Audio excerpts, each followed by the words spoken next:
comporte trois dimensions ou trois composantes de symptômes pour l'ADHD. On va commencer par détailler ces composantes plus tard, mais je vais commencer par les citer. 1. L'hyperactivité. 2. L'impulsivité. Et ou le déficit attentionnel.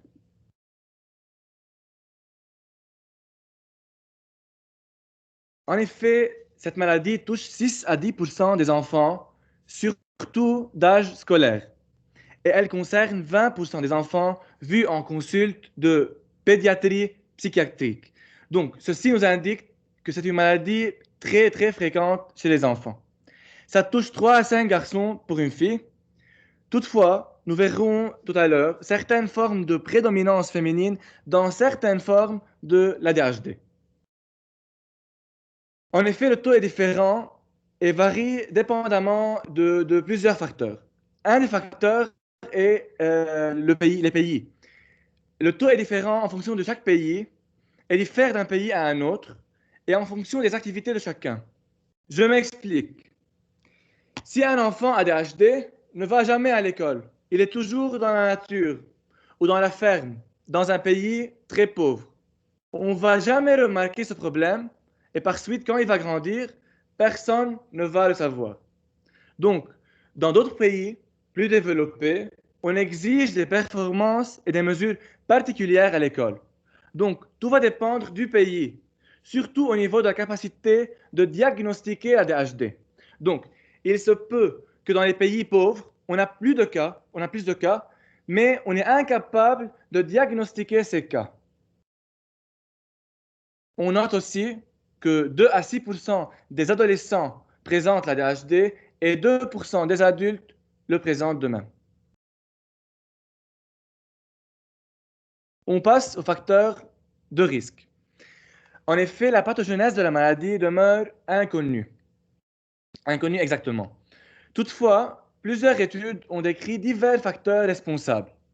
On note par exemple l'histoire materno-fétale, les facteurs neurologiques ou neuroanatomiques et anomalies structurales, les facteurs génétiques, les facteurs alimentaires et les facteurs environnementaux.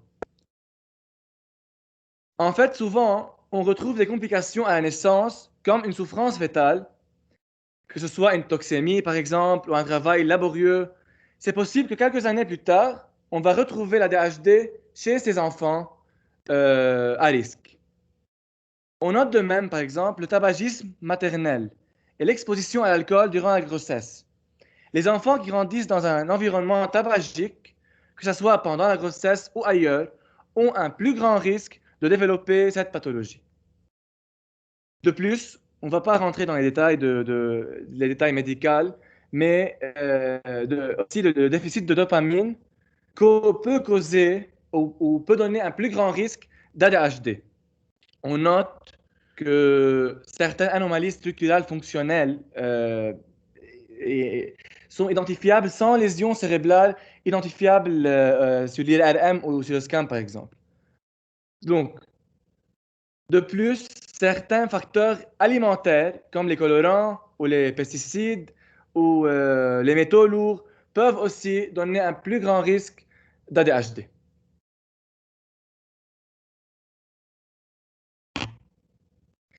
Mais la grande question demeure.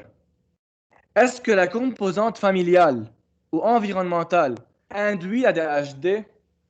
Est-ce que la composante familiale touche l'évolution de l'ADHD ou elle induit? En effet, les problèmes familiaux ou le stress familial touchent juste l'évolution de l'ADHD.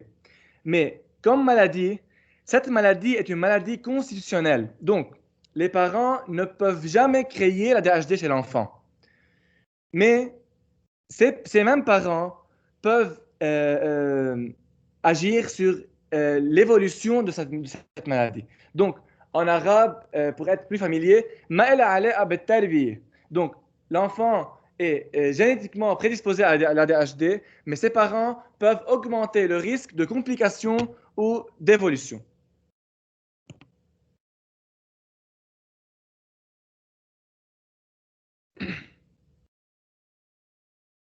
Donc, concernant les symptômes de la maladie, De prime abord, on va commencer par le déficit attentionnel. En gros, on peut dire, l'enfant est impatient, il veut bouger, il est agité, il a une agitation motrice énorme. Il néglige de porter attention aux détails. Il n'écoute pas quand on lui parle. Il ne termine jamais son travail à temps. Il a une difficulté à se rester ou même, il perd ses objets nécessaires pour ses activités. Il est facilement distrait. Il oublie tout. Il oublie des choses quotidiennes.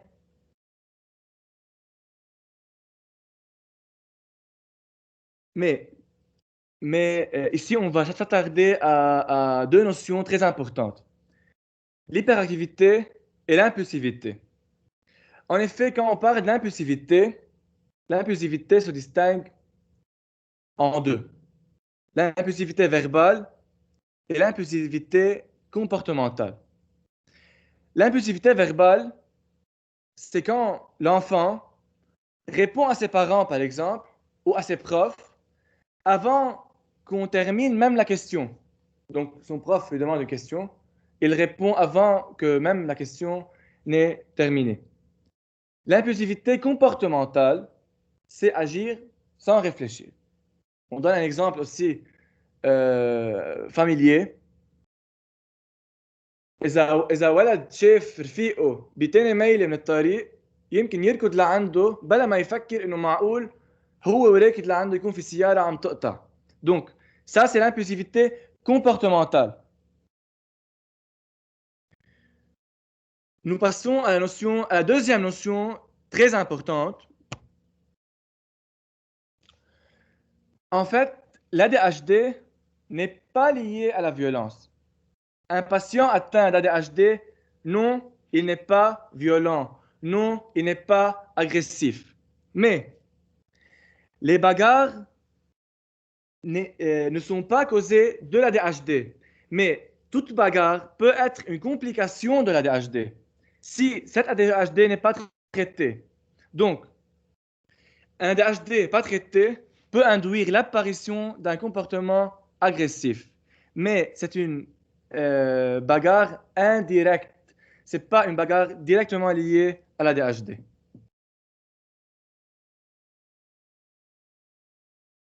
Alors, on passe aux symptômes de l'hyperactivité et l'impulsivité.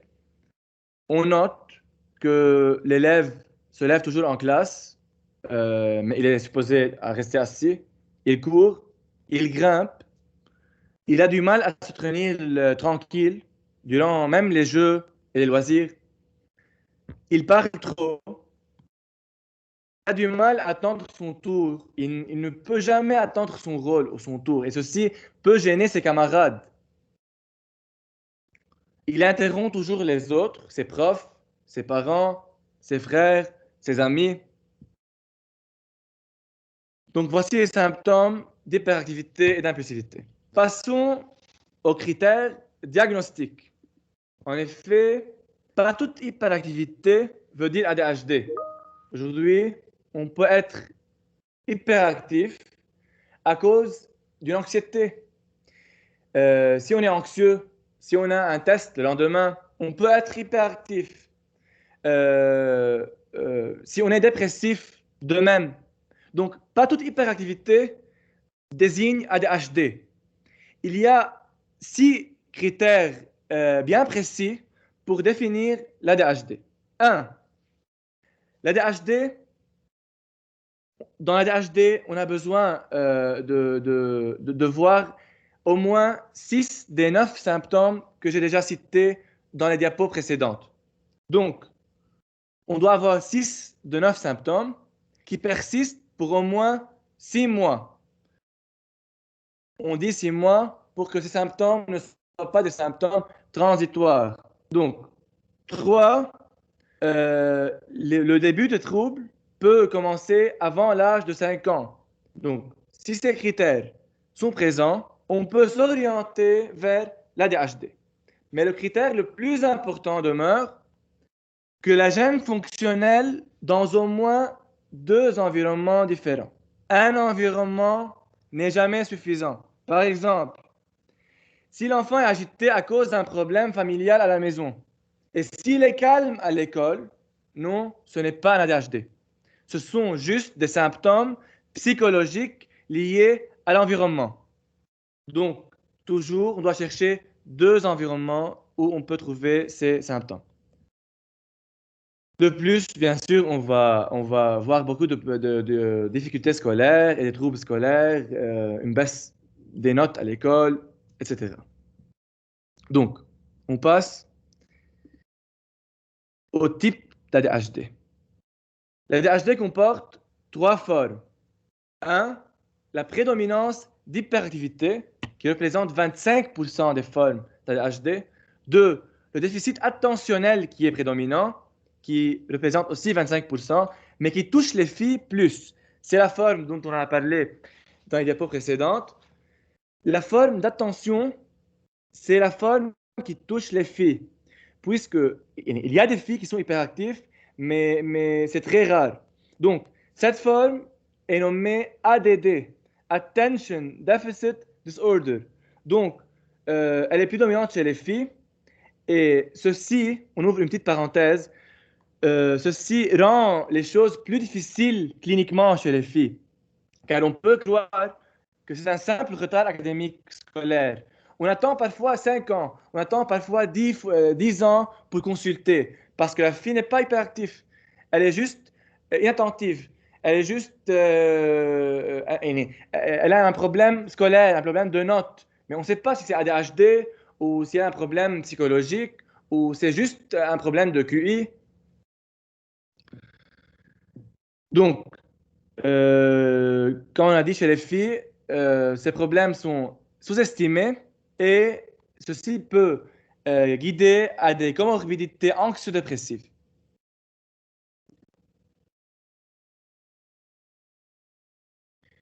Alors, plus on tarde à traiter, plus on voit un retard académique. La composante académique est très difficilement récupérable. En plus, ceci peut guider à un symptôme anxieux et dépressif. Et ceci peut accompagner aussi une angoisse de performance, un isolement. L'isolement vient en fait parce que nos amis n'acceptent pas le patient d'ADHD. Les amis de ce patient ne l'acceptent pas. Il n'attend pas son rôle. Il est turbulent. En jouant au Monopoly, il ne peut pas continuer. Il bouge. Il est agité. Donc, il se sent à un certain moment bien isolé. De plus, euh, la persistance des symptômes dans environ 50% des cas à l'adolescence et à l'âge adulte change de clinique. Donc, 50% guérit et 50% s'améliore. Et l'hyperactivité est le premier symptôme à s'améliorer. Mais un ADHD non traité peut conduire à beaucoup de problèmes. On note anxiété, un trouble oppositionnel et provocateur. L'enfant devient un enfant provocateur. Par exemple, on lui dit arrête de manger. Il nous dit non et il continue. Il fait ça juste pour provoquer. C'est une complication de l'ADHD. Ce n'est pas un symptôme, c'est une complication d'un ADHD non traité. Donc l'enfant ici devient volontairement agressif, volontairement provocateur.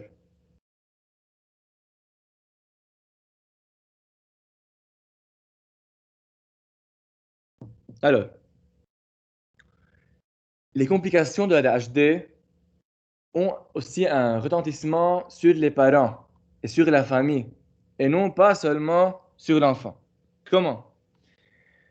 En effet, ceci peut guider parfois à un divorce parental. Chacun accuse l'autre. C'est à cause de toi. L'impact sur les parents va guider à un certain retrait social. Ils ont honte de sortir dîner avec cet enfant, car il est agité. Ils ont un sentiment de culpabilité. Il y a des conflits entre l'enfant et son frère, entre l'enfant et sa sœur. Donc, ceci a des effets sur les parents et de même sur l'enfant. Les troubles fonctionnels scolaires, émotionnels et sociaux chez l'enfant sont essentiellement les accidents, par exemple.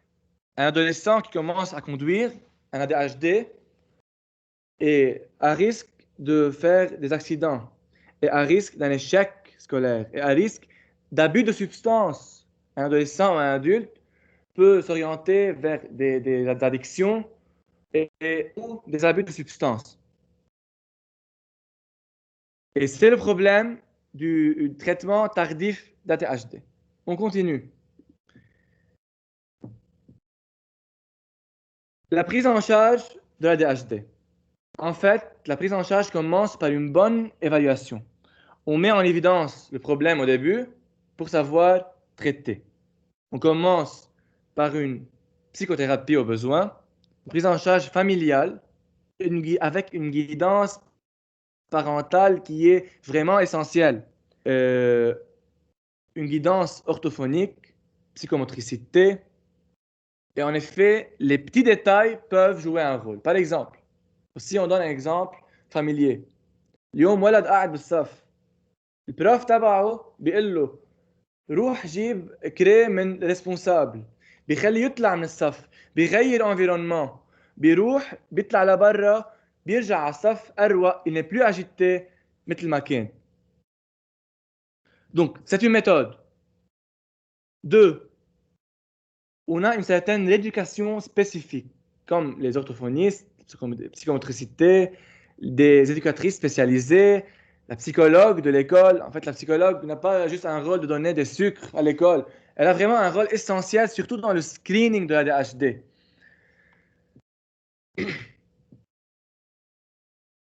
Et si ceci ne guide pas à un bon pronostic, donc on arrive malheureusement à un changement d'école, par exemple, et on s'oriente à des écoles spécialisées pour l'ADHD. Et enfin, on a la pharmacothérapie dans les cas vraiment sévères où le déficit attentionnel devient un déficit vraiment gênant. La pharmacothérapie est basée sur deux, les stimulants et les non-stimulants. Les stimulants, on nomme Ritaline et Concerta au Liban. Les non-stimulants, atomoxétine. On ne va pas rentrer dans les détails. Donc, voici tous les traitements. Ici, je recommande à écouter cette chanson ADHD à Joyner Lucas. Merci bien. فارس نحن كلنا عم نسمعك ان شاء الله يكون حبيت الكونفرنس وان شاء الله نحن ناطرين اذا في حيلا سؤال حدا عم يساله لفارس لانه فارس سي ان باسيون دي اتش دي وفارس جاي يعلمنا كيف انه شخص ما يخاف وما يحس في شيء غلط بالعكس هيدا سي ان بلس يمكن بحياته غير له حياته ويخبرنا عن سون اكسبيرينس. اوكي سو اول شيء عن جد ثانكس توفيق على هيدي انه فكرت فيها اول ما عملت الكونفرنس. اللي فارس بليز انه حابينك تخبر. اول شيء بدي اقول لك ثانك يو لان هون دائما بقول انه اهم شيء التوعية على الموضوع. مثل ما انت ببارت كبير من البرزنتيشن كنت عم تحكي قديش هالشيء مهم يبين على عمر صغير. فهلا هون حيلا حدا عنده سؤال او حيلا شيء نبلش بالاسئله برجع اذا في شيء انا حابب اقوله برجع بزيده. بس the floor is yours. اللي عنده اسئله يسالهم. اذا فينا نعمل ريز هاند على الاسئله تنكون شوي ننظمها. وانا حبلش انا عندي سؤال فارس اسالك اياه انه انا بعرف عنك انه عرفت يعني الدياجنوستيك تبعك كان مأخر. كيف هلا تعرفت ليه مش انت وصغير؟ اذا فيك خبرنا هيدي الاكسبيرينس بس كيف تعرفت انه انت اليوم ADHD؟ اوكي سو مثل ما عم تقول انت ببين اول السيمبتومز تبع الاي دي اتش دي ببلشوا بالمدرسه. بس هون بس تحكي بالمدرسه الطريقه يلي ما بتجيب فيها علامات عاليه او بتسقط صف او بتسقط كم ماده ما يعني انا شخصيا ما كنت تشبه باقي تلاميذ او باقي اصحابي يلي ما بيجيبوا علامات. يعني كنت دائما اسمعها انه شاطر وذكي بس تعركز. بس مثلا فور اكزامبل بكل الماتيار مثلا في ديتاي بتخسر كم علامه من وراهم، بس ايام بتخسر تسقط الصف او تسقط الفحص بس من وراء قله الانتباه. يعني فور اكزامبل عم تحل بروبلام مات مثلا، الميثود صح والكل شيء صح، بس فور اكزامبل موا بالاكواس بتكون موا بالاكواسيون تعال نقلها على الفايده ريبونس تنقلها بلس اختربت كلها. فهيدا النوع من الاخطاء يلي كان يبين معي. و بكذا ماده بالماتير ساينتيفيك ذات الشيء، بالاشياء الحفظ بالاشياء هيدا دائما ما بتركز على السؤال. فور اكزامبل في ريداكسيون اكريت بقرا اول نص سؤال انه خبرنا شو انه بقرا نص السؤال وبحل، بس بيكون في بارت تاني ماني مجاوب عنه.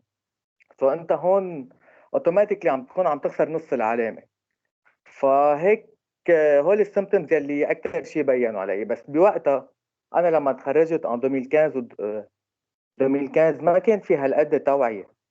يعني كنت احس انا انه في شيء غلط او في شيء انه ايام كون بدي ركز، غير انه فحص اوكي ما كنت حب المدرسه ولا، بس انه ايام ما اقدر ركز. بس ما كان في توعيه فما بين هالشيء معي او انا كم يعني. هون هو صار مش بس انا بتحمل مسؤوليه، في اكيد في اكيد المدرسه، في اكيد الاهل بيتحملوا البارت، المجتمع، السوشيال ميديا ما كنا نشوف هالقد بوستات related to mental health. بس هلا فتره من سنه انتبهت انه لا في شيء غلط ورجعت هيدي المشكله. سو تبعت انه قريت شوي symptoms اونلاين، لقيت انه لا معقول تكون. رجعت حكيت مع بسيكياتر وهيك وتا I was officially صار معي الدياجنوسيس بسنة الماضية. بتذكر كنا بجوية، كنا بالصيفية.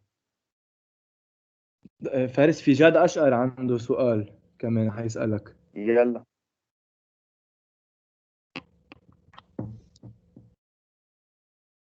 سؤال. جاد، ايه توف. هاي جاد.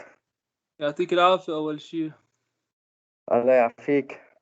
أنا بس طلع على بالي أسألك عن قلت لنا حضرتك إنه أول شيء أنت مأخر عطوك الدياجنوستيك، ما هيك؟ صح. أوكي، حابب أنا أعرف بس الديمارش الثيرابيوتيك تبعك كيف كانت؟ إنه كيف بلش بالأدوية، بلشت قبل إنه إكزرسيسات؟ لا بلشت أنا على عمر كبير، يعني السنة الماضية عمري كان 23. لا بلشت دغري بالأدوية، بلشت بالريتالين، بلشت بدوز بنص حبة. صرت أطلع وصلت لهلأ باخد حبتين تركز عادي. أيام كل يوم، أيام الشغل من تنين للجمعة باخد حبتين الصبح حبتين الظهر. كمان هلأ في إشياء غير الأدوية، غير الميديكيشن، مثل ما كان عم بيقولوا في الانفيرونمون يلي عايشين فيه. يعني النوم أنا لإلي كتير مهم. يعني 3/4 يلي بعمرنا بيقدروا يشتغلوا أو يركزوا عادي إذا نهار ما ناموا كتير منيح مثلا، أو إذا حتى النيوتريسيون كان عم بيقول إذا شوي متقل ما نمت كتير منيح تاني نهار، عن جد بلاقي هيدي الصعوبة إنه ما تقدر تركز. بس النهار يلي خلص بتكون نايم فيه وما بتوعى بالقوة إنه خلص نمت إناف، لا أكيد مهم. وفي هيك كذا تبس أو كذا شي بيقدروا يساعدوني تكون عم بحل هيدي المشكلة يلي عندي إياها. فارس، نحن بدنا نقول كمان انه انت حتعملنا تيمونياج اون لو اون لاج بلمسه، يعني ب 10 مينوت تقريبا. بدنا نسألك بس اخر سؤال، هذا السؤال بفتكر كلنا ناطرينه. انه انه كيف شجعت حالك تحكي؟ شو بتنصح كل حدا أوكي. عنده يمكن ADHD او غير شيء بس خايف أوكي. يحكي او حاسس هذا شيء غلط؟ لما بدي اقول شغله بس أوكي. هون صغيره، لما كنا عم نحكي عن ادويه بالكونفرنس، اوقات الحكيم بيقول للولد انه هيدا فيتامين مش دراج، بس تما كرمال الكلمه تيريحه. فانت كيف هالشيء تخطيته؟ أوكي بس بعتقد في حدا بده يسأل سؤال قبل ما رد لك عليه. الي باسيل، الي باسيل رافع ايده. طيب بونسوار. هاي. أنا يعني بعرف شخص بذات الكا، وكان بدي اسال سؤال كثير قريب عن تبع توفيق، فتوفيق جاوبه سالوا عني. اوكي سو كيف تتعامل مع الدواء؟ اوكي هيدا هو كان السؤال. لا فارس، كيف اكثر عم تحكي عن هالموضوع؟ يعني كيف ترتحت تحكي عن اوكي الموضوع؟ انا بعرف انت كمان على انستا تبعك على فيسبوك وين ما كان ما عندك مشكله تخبر وتحكي وتعطي دي كونسيني وهيك. اوكي سو تخيل انت عايش، وصلت لعمر تخرجت من الجامعة، تخرجت من المدرسة، عم تشتغل، انت باين صورتك على على حدا يعني عنده كل السمتوم تبع الاي دي اتش بس منه هيدا. يعني شخص اجيتي ما بينطر غيره، شخص ما في يركز، ما بيجيب علامات، يعني شخص منه شاطر، شخص ما بيلاقي هيدي الريزن.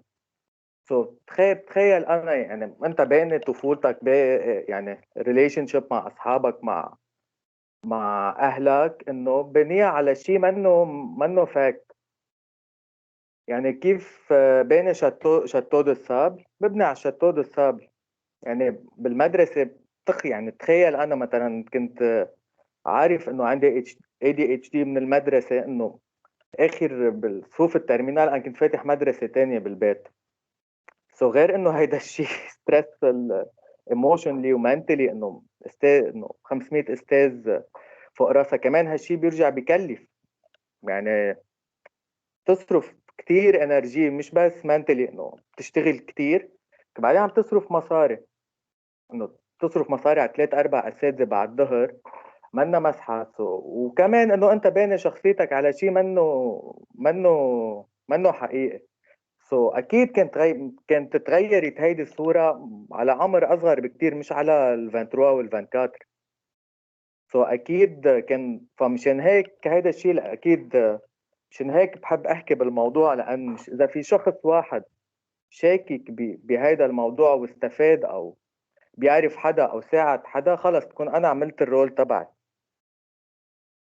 اكيد صح. مشان هيك مشان هيك اكيد بحب احكي بالموضوع حيلا شخص، لان بعرف قديش بشعه.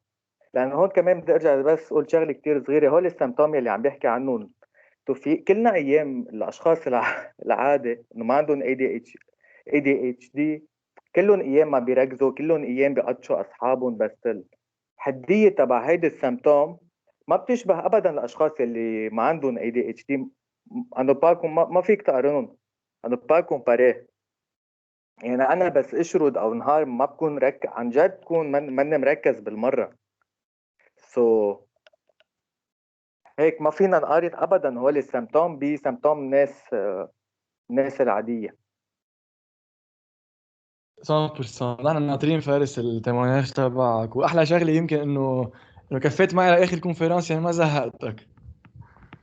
ليك هون كمان في شغله مهمه، الاشخاص اللي عندهم ADHD اذا عم بيشتغلوا على شي موضوع بيحبوه او منهم مجبورين فيه، عندهم هيدي الهيبر فوكس. بس ستيل حتى هلا يعني، بس مستحيل. يعني انا قاعد لاقي 3 اقلام بايدي، عم بكتب، عم باخذ نوت، عم فوت شوف مين عم يحضرنا، مين لا. منا هالقد هين القعده. برجع بقول لك ثانك يو لك مره ثانيه، ميرسي ثانكس فارس. لكل يلي حضروا. دكتور زينة، ما بعرف اذا في شيء دكتور زينة حابب تقوله.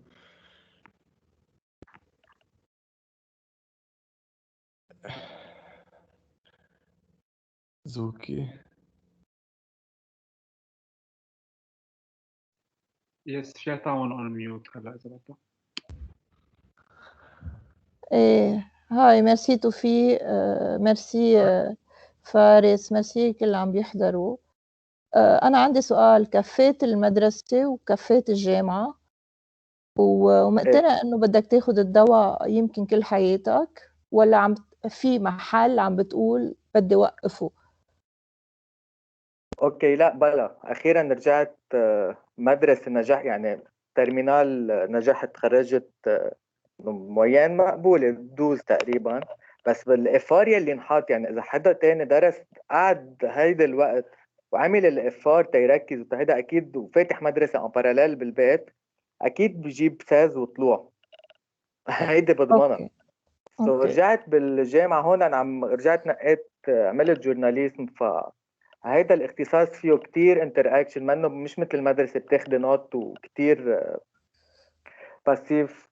فيه هيدا الانتراكشن، لا قدرت انجح بالجامعة بسهولة. بس حتى ايام دايما ديتاي، مثلا بدي اقدم بروجي دايما بدي اتركه، بدي اخلي حدا يرجع يعمل دبل تشيك اب يتاكد وبيلاقي هول الاشياء. فبالجامعه ايه هلا كرمال الدواء منا كتير هينه انه مقتنع انه بدي اخذ هيدا الدواء، مش ماني مقتنع فيها. الفكره ثقيله انه مجبور اخذ الدواء تركز، منا هالقد هينه. بس انه بالنهايه في كتير عالم بيحطوا عوينات، مثلا ما حدا بحس يزعل ليه بده يحط عوينات تيقدر يقشع.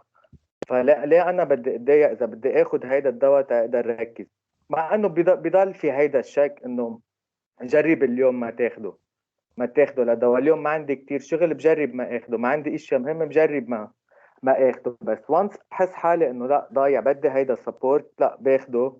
وكمان هون الثقيل فيها هيدا انه كل يوم ترجع بتذكرها، انه كل يوم بدي اجبر حالي ركز، كل يوم بدي اجبر حالي محوس، بدي جرب انطر الشخص بوجهي شو عم بيحكي، انطره تيخلص فكرته الحقها كلها تقدر ركز. فهيدا كمان شيء شوي تريكي بالموضوع. بس غير هيك هيدا انا. اوكي ميرسي ميرسي لكم مرة تانية. ميرسي بوكو. في شيء حابب تقوله بعد فارس، او نحن بنخلي كل شيء على الفويس تبعك اللي حتبعت لنا اياه؟ لا خلص، اذا في حدا بحب يسأل شيء اكيد. اوكي ميرسي كتير فارس، ميرسي على الكل.